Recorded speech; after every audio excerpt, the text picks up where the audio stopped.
Un cordial saludo para todos. En este espacio vamos a compartir el tema del sufragio y las clases de sufragio, a cargo del grupo expositor conformado por Carlos Armando Mosquera, Daniel Mosquera, John Freddy Serna, Abelino Castro y quien les habla, Oscar Andrés Montoya. A continuación, mi compañero Carlos Armando Mosquera va a iniciar con el tema del sufragio y su concepto. Y progresivamente vamos a ir mencionando las clases de sufragio. Bienvenidos, espero sea de agrado el tema. Saludos para todos. Nos correspondió el tema del sufragio y los tipos de sufragio. Pero antes de adentrarnos en la importancia del sufragio como tal, vamos a hablar un poco sobre su historia.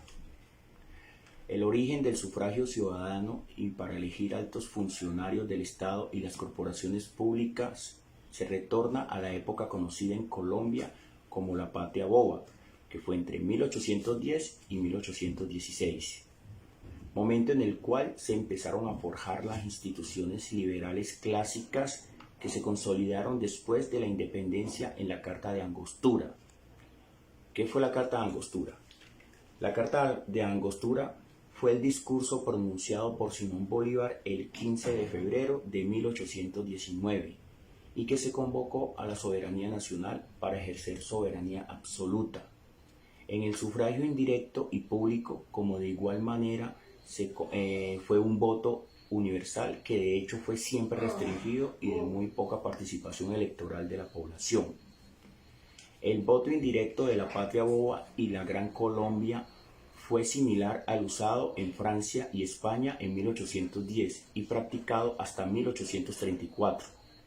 La población votaba de manera directa en las parroquias y se designaban a los apoderados electorales, que a su vez nombraban a otros electores y estos elegían a los diputados y a las cortes en las elecciones terciarias.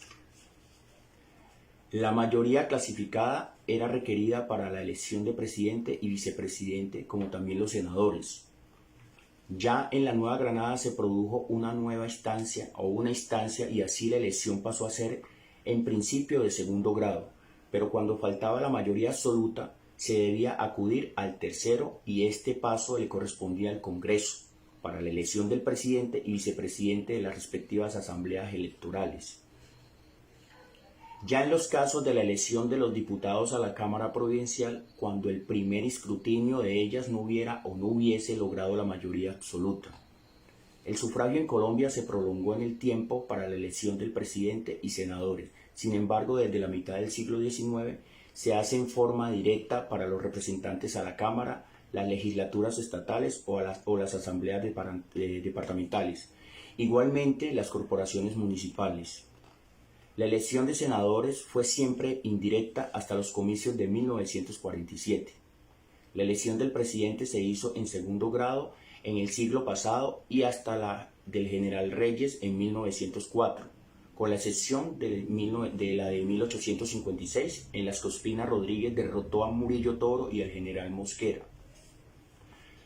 Camino a la papeleta como sistema de votación. ¿Esto qué quiere decir? Que el sufragio fue público hasta la reforma de 1853 y desde entonces hasta nuestros días ha sido también formalmente secreto. Las normas de 1856 y 1855 y 1856 prescriben la utilización de las boletas o papeletas, las cuales deben ser impresas o manuscritas, de paso que se encerrarían en una cubierta de papel blanco de modo que pueda cerrarse en forma de carta. Cada elector deposita en la urna electoral, que sería una caja de madera con una abertura que no baje de 8 centímetros. Vamos a adentrarnos ahora sí en la importancia del sufragio. ¿Qué es el sufragio? Es el derecho de ejercer el voto para elegir cargos públicos, ejemplo, presidente y vicepresidente de la República, gobernadores, alcaldes y miembros de corporaciones públicas. Cuando hablamos de sufragio nos referimos al término como tal, que proviene del vocablo latino suffragium, cuyo significado es el voto y da el derecho a participar de forma constitucional y política en un sistema electoral donde eligen entre personas y candidatos para ocupar cargos puede ser público o privado. El sufragio puede ser activo cuando se refiere a quienes tienen derecho a elegir. También puede ser pasivo cuando se refiere al derecho a ser elegidos. En Colombia, el sufragio está contemplado en los artículos 99, 209 y 258 de la Constitución Política de Colombia de 1991. Bueno, y a continuación mis compañeros ahondarán en los tipos de sufragio. Recordemos que está el sufragio universal, el restringido, el masculino, el femenino, el obligatorio, el facultativo y el de igualdad. Concluiremos de igual manera con el sufragio en Colombia. Muy buen día, soy Daniel Mosquera y mi tema es el sufragio universal. El sufragio universal, mejor representado como el derecho al voto, es un derecho que tienen todas las personas o toda la población de un estado. Este derecho no tiene distinción o es independiente a la raza, a la distinción social, al sexo, a la distinción económica o incluso a la creencia. Este término de sufragio universal fue abarcado o fue recogido en las constituciones del siglo XIX y del siglo XX, pero con ciertas limitantes. Las limitantes eran el ser mujer y las distinciones de razas. Así que quedaba simple y llanamente para los ciudadanos, hombres de ese tiempo. Bien, ahora que no hay ninguna de esas limitantes, este sufragio universal o derecho al voto universal es muy beneficioso para nosotros los ciudadanos, porque nos ayuda y nos permite participar en elegir a nuestros mandatarios o ayudar a elegir o a votar por decisiones que tomen. Esto nos permite o nos da y nos abre el derecho a la igualdad, a la libre elección y al libre desarrollo de la personalidad. El segundo tema es el sufragio restringido o sufragio censitario. Este tenía una peculiaridad, que solo podían votar las personas que aparecieran en un censo o en un listado. Normalmente porque tenían ciertas características de función de sus riquezas o propiedades inmobiliarias o nivel de tributación. El sufragio censitario, bien llamado, era un sistema electoral vigente en distintos países entre fines del siglo XVI y del siglo XIX, basado en la doctrina del derecho al voto solo a las partes de la población que contaban con estas características. Estas personas podían aparecer en el censo electoral. El censo electoral, como bien les digo, depende de la legislación, incluida restricciones como la limitación al sufragio femenino, las mujeres no podían votar, y siguientes campos como la restricción económica, el no tener o el no poseer propiedades inmobiliarias o una herencia, el no saber leer o no saber escribir y, por supuesto, el ser un analfabeto. Estas eran como los requisitos que estaban o que abarcaba estas restricciones en estos países. Muy buenos días, mi nombre es John Freddy Serra Martínez, estudiante de Derecho de segundo semestre de la Nocturna en la Universidad Cooperativa de Colombia. En esta ocasión quiero hablar con ustedes acerca del sufragio femenino y el sufragio masculino. El sufragio femenino. Según el blog 20 Minutos de España, el primer derecho al voto de la mujer en la historia o sufragio femenino se autorizó en Nueva Jersey en 1776, pero no era una ley que permitía a las mujeres votar, sino a todas las personas. por lo que en cuanto se dieron cuenta del error, abolieron dicha ley en 1807, aunque en Estados Unidos, desde 1920, podían ejercer su derecho al voto únicamente las mujeres de piel blanca. Para el caso de nosotros, en Colombia, según la revista Huella, en su edición 129 de noviembre de 2017, el derecho al voto o sufragio femenino fue aprobado el 25 de agosto de 1954 a través del Acto Legislativo número 3 de la Asamblea Nacional Constituyente bajo la dictadura de Gustavo Rojas Pinilla. Pero este derecho adquirido por las mujeres quedó solo plasmado en el papel, pues en la práctica no se aplicó, siendo suprimido en 1856, dejando de nuevo a la mujer como un ente abstracto y sin ninguna garantía frente a la sociedad del momento. De nuevo en el año 1957, durante un plebiscito, las mujeres pudieron ejercer su derecho al voto, siendo Irma Velosa Jaramillo una de las primeras mujeres en tramitar su cédula de ciudadanía y ejercer su derecho al voto. El sufragio masculino.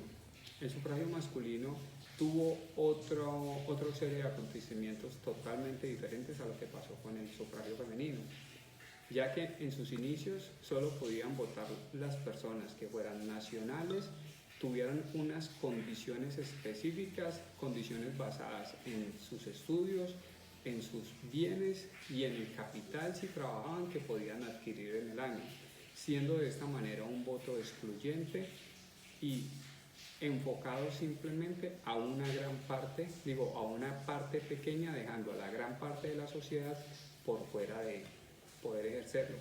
Se habla que más o menos en 1835 el 5% de la población total podía ejercer su derecho al voto, el otro 95% no podían votar, siendo en su momento la mayoría de los ciudadanos de la Nueva Granada negros o anteriormente esclavos. Esto cambió con el paso del tiempo, dándole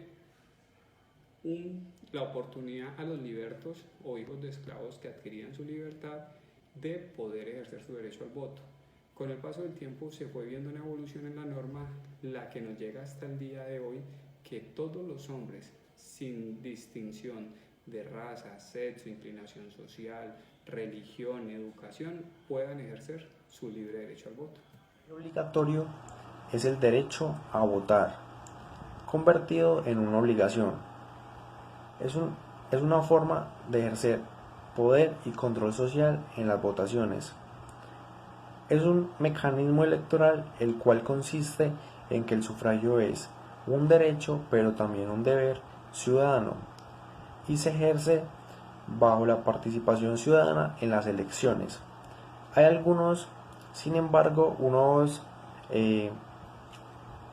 países que tienen regímenes mixtos, los cuales la mayoría de sus ciudadanos ejercen el voto de manera obligatoria. Sin embargo, hay algunas minorías como son los adultos mayores, los menores de edad y los ciudadanos que residen en el exterior que pueden votar de manera voluntaria. El sufragio obligatorio también se caracteriza por llevar consigo multas y sanciones pedagógicas a las personas que no incurran en la participación ciudadana de las votaciones. El principal objetivo del sufragio obligatorio es evitar y disminuir las abstenciones y los fraudes electorales. En los países que podemos encontrar el sufragio obligatorio son Argentina, Australia, Bélgica, Ecuador, Brasil, entre otros. El sufragio voluntario es el derecho a expresarse a conciencia en el momento de votar de los ciudadanos. Este es un mecanismo electoral el cual consiste en que es un derecho pero no una obligación ciudadana, consigo autorizando de que ejerzan o no ejerzan su derecho al voto. En los países que tienen este régimen están más vulnerables al fenómeno del abstencionismo electoral, ya que con este se genera una crisis en la democracia y disminución de su calidad. Este fenómeno ha ido aumentando a través de las últimas décadas. En los países que podemos encontrar el sufragio voluntario son Canadá, Colombia, Costa Rica, Salvador, Guatemala y entre otros. Un cordial saludo para todos los que están viendo este video. Mi nombre es Oscar Andrés Montoya. Siguiendo con el orden que dieron mis compañeros, voy a proseguir con el tema del sufragio de igualdad, que es uno de los tipos de sufragios que mencionó el compañero Carlos al inicio, y vamos a concluir con los sufragios que se ven aquí en Colombia, o cómo es el sufragio aquí en Colombia, de acuerdo a las clases que vimos anteriormente. Siguiendo con el tema, vamos a hablar entonces del sufragio de igualdad. ¿Qué es el sufragio de igualdad? En pocas palabras, consiste en darle a cada ciudadano un solo voto, que tiene un valor de resultado igual al de cualquier otro elector, independientemente de sus ingresos, riquezas o estatus social. ¿Esto qué quiere decir?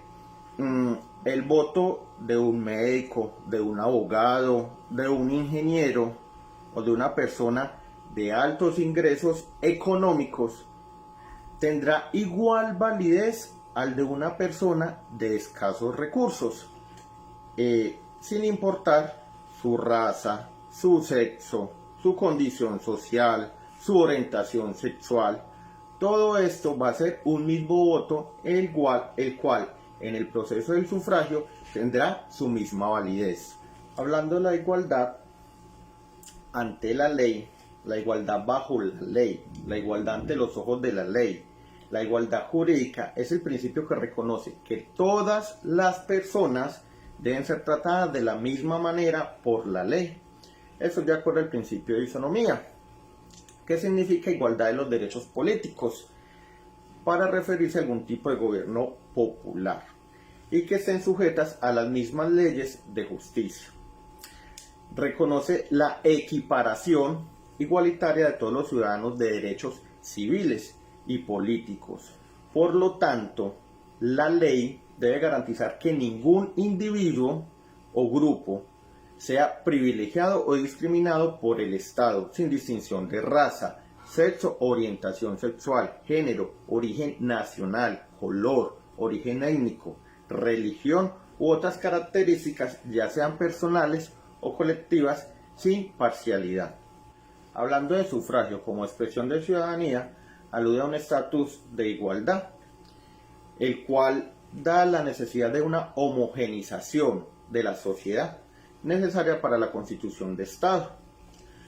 Esto fue transversal tanto en la Revolución Norteamericana como en la Revolución Francesa, en la cual deriva la formación de Estado Nacional como una unidad homogénea, constituida a partir de la decisión de una suma de individuos entre sí.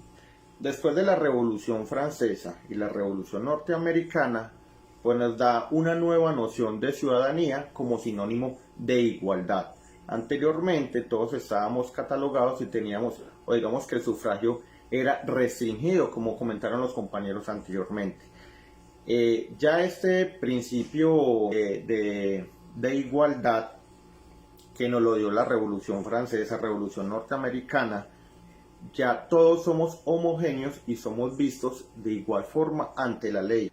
Hablando entonces de los aportes de estas revoluciones que ya mencioné, la Revolución Francesa y la Revolución Norteamericana, que nos da una nueva noción de ciudadanía como sinónimo de igualdad, en donde todos somos homogéneos y tenemos implicaciones agregativas y electivas con efectos socialmente vinculantes. El problema radica en que la igualdad política no quiere decir igualdad económica. En ese sentido, lo que nos develan los estudios actuales sobre el comportamiento político es que detrás de la igualdad política existen exigencias particulares. Cada uno viene a identidades partidistas que se quieren hacer escuchar, que se forman a la luz de espectros ideológicos, muchas veces en su esencia excluyentes en expectativas económicas, basadas más en un egoísmo personal que en un afán colectivo o comunitario. Bueno, después de hablar de lo que es el sufragio de igualdad, vamos a concluir con el tema de lo que es el sufragio en Colombia. El voto en Colombia tiene varias características. Es universal, secreto, directo y facultativo, es decir, voluntario. Esa cuarta característica es la que impide la obligatoriedad, de acuerdo a lo que dice el artículo 258 de la Constitución Política de Colombia, la cual dice: el voto es un derecho y un deber ciudadano. El Estado velará porque se ejerza sin ningún tipo, ojo, sin ningún tipo de coacción y en forma secreta por los ciudadanos, en cubículos individuales instalados en cada mesa de votación, sin perjuicio del uso de medios electrónicos o informáticos. Y continúa el texto. De acuerdo al anterior, se entiende entonces que obligar a una persona a ejercer el derecho al sufragio restringe su libertad. El abstencionismo ha crecido por disposición, pero también es cierto que se ha contrarrestado por la posibilidad del voto en blanco. ¿Qué se entiende por el abstencionismo? Pues son las personas que se abstienen de ir a votar. Pero como les decía, hoy en día pues se ha contrarrestado eso con la opción del voto en blanco. Aún así, de forma voluntaria, son muchas las poblaciones o que no votan a conciencia o deciden no ir a votar porque sus candidatos o los candidatos que están en el sufragio no son de su interés, tampoco es de su importancia lo que ocurra o pueda ocurrir con el país, o también lo hacen de una forma corrupta por la compra de votos. Hablando entonces más a fondo de esas características, de esas cuatro características que hablamos del sufragio en Colombia, inicialmente empezamos por el sufragio universal, pues ahí podemos hablar que el sufragio en Colombia es masculino y femenino. ¿Por qué? Pues lo ejercen hombres y mujeres sin importar su raza, su creencia religiosa, su posición social, económica, siempre y cuando que sea ciudadano mayor de edad. Ahí estamos cumpliendo con lo del sufragio universal. También es personal, libre y secreto, porque el único modo permitido para ejercerlo es acudiendo personalmente al puesto de votación. El ciudadano que vota puede hacerlo por quien lo desee, sin estar obligado a revelar su preferencia. Esto impide que un extraño pueda influir en su voto o conocerlo. Ahí estamos hablando del sufragio secreto. También es igual, porque el voto de un abogado o un médico, como decía inicialmente, es igual al que emite un obrero o un campesino. Y para efectos de la sumatoria, vale lo mismo. Ahí estamos hablando del sufragio de igualdad. Es lo mismo el voto de un campesino, de un analfabeta, de una persona de la tercera edad, de una persona joven, para el voto de un político, el voto del mismo presidente, va a valer lo mismo, solamente va a sumar en la curul y va a ser igualitario para todos. Tengamos en cuenta que en este principio de igualdad hay que excluir a los de la fuerza pública, ya que en la Constitución Política de Colombia menciona que mientras ellos estén de forma activa no pueden hacer parte del sufragio. Esto visto en el artículo 219, en donde dice que la fuerza pública no es deliberante, no podrá reunirse sino por orden de autoridad legítima, ni dirigir peticiones, excepto sobre asuntos que se relacionen en el servicio y la modalidad del respectivo cuerpo y con arreglo a la ley. Los miembros de la fuerza pública no podrán ejercer la función del sufragio mientras permanezcan en servicio activo. Eso es lo que reza el artículo 219 de la Constitución Política de Colombia para la fuerza pública. Y hablamos que es directo o de elección directa, ya que los votantes de unas elecciones eligen directamente entre candidatos a un cargo público, sin ninguna intermediación por parte de otra persona u órgano. Se trata de un sistema opuesto al sufragio indirecto, como ocurre en las elecciones de Estados Unidos. Aquí en Colombia nosotros escogemos directamente de un tarjetón ya sea para presidente y vicepresidente, y quien sume la curul necesaria va a ocupar ese cargo público para el cual ha sido elegido, ya sea para gobernador, alcalde, concejal, senador y todos los demás cargos públicos que se eligen por medio del sufragio, de acuerdo a la democracia. El sufragio directo, por otra parte, es una mejor aplicación de la regla de la mayoría, al impedir la formación de colegios electorales integrados por miembros que representan distintas cantidades de ciudadanos. El término sufragio se aplica a todos los procesos electorales, sean o no políticos, en los que se elige directamente a los funcionarios. Esos son los 4 clases de sufragio que vemos principalmente aquí en Colombia. De acuerdo a esto, vemos que se da el principio de democracia, en donde todos podemos elegir y ser elegidos participando activamente como ciudadanos. No siendo más, muchas gracias por la atención prestada. Recuerde que en quien les habló, Oscar Andrés Montoya Trujillo, y mis compañeros quienes expusieron, Carlos Armando Mosquera, John Freddy Serna, Daniel Mosquera y el señor Avelino. Muchas gracias, hasta luego y hasta una próxima.